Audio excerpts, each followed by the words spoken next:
কুড়িগ্রামের রৌমারী উপজেলার বড়াইবাড়ি সীমান্তে ১৪ ব্যক্তিকে পুশ ইন করাকে কেন্দ্র করে বিজিবি বিএসএফ এর মধ্যে উত্তেজনা বিরাজ করছে। মঙ্গলবার ভোর ৪টার দিকে বড়াইবাড়ি সীমান্তে ১০৬৭ সীমানা পিলারের নোম্যান্সল্যান্ডে এ ঘটনা ঘটে।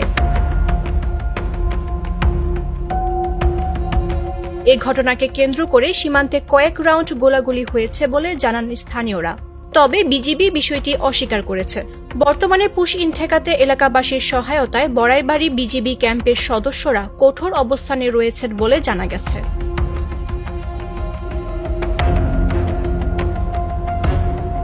স্থানীয় ও একাধিক সূত্র জানায়, মঙ্গলবার ভোর ৪টার দিকে অবৈধভাবে ১৪ জন নারী পুরুষকে বড়াইবাড়ি সীমান্ত দিয়ে পুশ ইন করে ভারতীয় সীমান্ত রক্ষী বাহিনী বিএসএফ। বিষয়টি বুঝতে পেরে পুশ ইন ঠেকাতে বাধা দেয় বর্ডার গার্ড বাংলাদেশ। এ নিয়ে বিজিবি ও বিএসএফ এর মধ্যে উত্তেজনা সৃষ্টি হয়। পরে বিজিবির পক্ষ থেকে পতাকা বৈঠকের আহ্বান জানানো হলেও বিএসএফ এর পক্ষ থেকে কোনো সাড়া মেলেনি বলে জানা গেছে।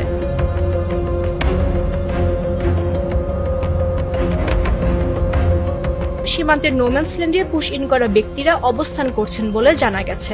এদের মধ্যে ৯ জন পুরুষ ও ৫ জন নারী। তারা সবাই ভারতের বান্দরবন জেলার বাসিন্দা বলে প্রাথমিকভাবে স্থানীয় সূত্রে জানা গেছে।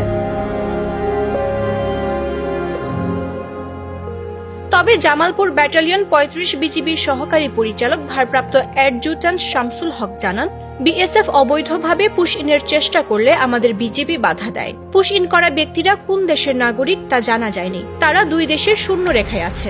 ঘটনাস্থলে ঊর্ধ্বতন কর্তৃপক্ষ গেছে, কিন্তু কোনো গোলাগুলির ঘটনা ঘটেনি।